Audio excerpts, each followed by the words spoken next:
Sports Video Group's Jason Dachman. We're at Mercedes-Benz Stadium for our annual Sports Venue Production Summit. I'm here with Scott Cunningham, VP Fan Experience for the Atlanta Braves. Scott, really appreciate you participating today, speaking on a panel. I hope you're enjoying it. I am. Thank you very much for inviting me. Well, it's always a pleasure to have you, and you have a very unique experience over, at the Braves' new stadium. It's not just a stadium; it's a community. It's a full-on development, and that just happens to be the heart of it. So, from a fan experience standpoint, what are you trying to accomplish? How do you build that tone into the content that you guys create, and really give fans sort of a one-of-a-kind day at the ballpark? So, what we've done is we've built a neighborhood and stuck a stadium in it.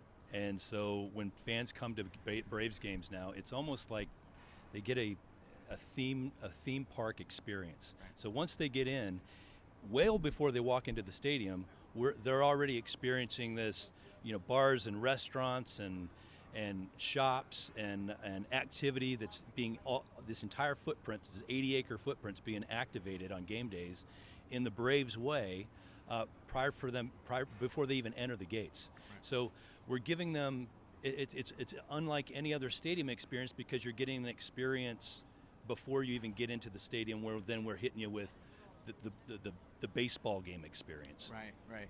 We're going into year 2 at SunTrust, right? I mean, I'm sure that there was a learning experience. There were some highs, there were some lows, I'm sure. Yeah. And I'm sure you're looking to build on all of those. So as we head into opening day here, what can fans going to the ballpark look for? What are you trying to really deliver for opening day and throughout the rest of the season for Braves fans? So knock on wood, we must have made a lot of really good decisions during the build process because there wasn't as many times where we thought that we had to go back to the drawing board on some decisions that we made.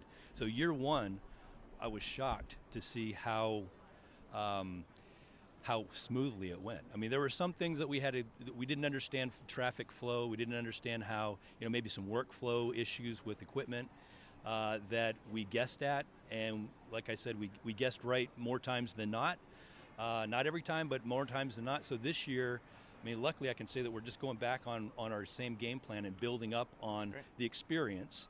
And some of the new things, one of the new things that I'm excited about this year as far as delving into a little bit more is the interactivity of the mobile devices and how that plays along with your video board game presentation.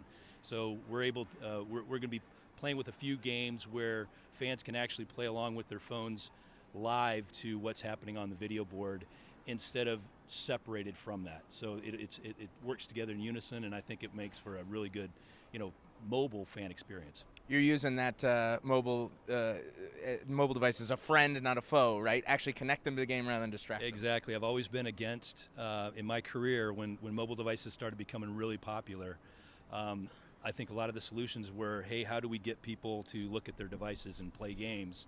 And the solution that sports teams came up with, or at least sponsors came back to sports teams with, was, hey, we'd like for you to direct all the fans to their phone and have them play this game during this commercial break, and then come back. And I never bought into that because it's not the fan. That's an individual experience, not a group fan experience.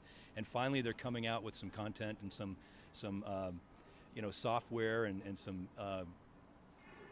Apps and games and stuff that can actually play into the overall fan experience that the community can play along with instead of just the individual.